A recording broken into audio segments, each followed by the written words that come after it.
عليكم maanta waxaynu ka hadlaynaa haddii Ilaahay weyne raxmaanka yiraahdo dildilaaca faruuriyaha ama dildilaaca bishimaha ama waxa loo yaqaan dildilaaca dibnaha.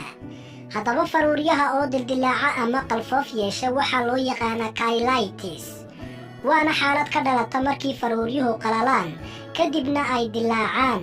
maxaa yeelay badanaa faruuriyaha waxaa dul saaran xuub yar oo dufan leh oo Ilaahay subxaanahu wa ta'aala ugu talagalay inuu subkiyo faruuriyaha. haddii xuubkaas la waayo ama laga qaado faruuriyaha ayaa dhibkan la arkaa. hadday ku tahay marka kugu horeysay aad soo booqato Umar Oscar Official fadlan subscribe noo saar waxayna tahay dhiirgelin barnaamijka xogta caafimaadka la soco maalin walba ku xirnaa Umar Oscar Official. haddaba dildilaaca faruuriyaha ama dildilaaca bishimaha calaamadaha lagu garto waxaa ka mid ah faruuriyaha oo qalayl noqda, faruuriyaha oo barara, faruuriyaha oo jeex-jeex yar yeesha iyo dubka oo ka fiiqma. sidaa darteedna haddii dildilaaca uu weyn yahay faruuriyuhu way dhiigaan xanuunna way keenaan.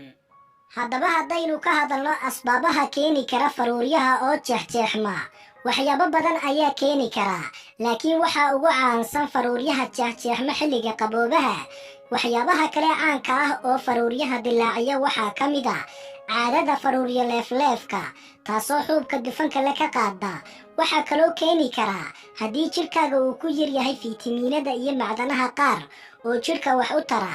waxaa kaloo dilaacin kara faruuriyaha hawada kulul haddii ay tahay midda bannaanka iyo midda gudaha oo caloosha ka soo baxda sida dadka gaaska qaba oo kale. haddaba waxaa isweydiin mudan maxaa lagu daaweeyaa faruuriyaha oo dildilaaca. haddaynu taa ka jawaabno kareemka batroolka ka samaysan sida faasiliinta ayaa ah daawo ku meel gaar ah. dhinaca kalena dheecaanada wax burburiye ee caliyada laga helo ee loo yaqaan enzymes ayaa qaar badan oo ka mida waxay dhaawac u geystaan faruuriyaha oo way dildilaaciyaan. taasna waxaa looga taxadari karaa oo lagu daaweyn karaa inaad joojisid haddii aad leedahay caadada faruuriyaha in la leefo.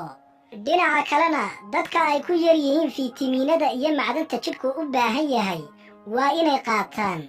sidoo kale dadka qaba cudurka gaaska ama cudurka faruuriyaha ku dhaca iyagana waa in laga daaweeyaa. sidaa darteedna waxaad isaga daaweyn kartaa malabka weliba adigoo gurigaaga jooga, waayo malabku waa daaweynta ugu fiican oo lagu daaweeyo faruuriyo jeexanka. waana in faruuriyaha la mariyo maadaama malabka uu subkiyo uuna leeyahay maado la dagaalanta bakteeriyada. dhinaca kalena waxaa isweydiin mudan sidee baa looga hortagaa ciladan. haddaynu taa ka jawaabno iska ilaali inaad cabto biyaha aashitada leh ama biyaha aadka u qabow maadaama ay keeni karaan ama ay keenaan dhaawaca faruuriyaha. sidoo kalena haddii ay jiraan daawooyin aad qaadato waxaa laga yaabaa inay keeneen faruuriyo dilaaca ku haysta. sidaa daraaddeed waa inaad dhakhtarkaaga kala tashataa. sidoo kalena waa inaad joojisaa faruuriyo leefleefka haddii ay caado kuu tahay. sidoo kalena haddii aad qabtid cudurka gaaska fadlan waa inaad iska daaweysaa. ugu dambayntii talooyinkaas haddaad waxba iskaga garan weydid la xidhiidh dhakhtarka cudurrada maqaarka si loo ogaado dhibaatada bishinta kaa haysata.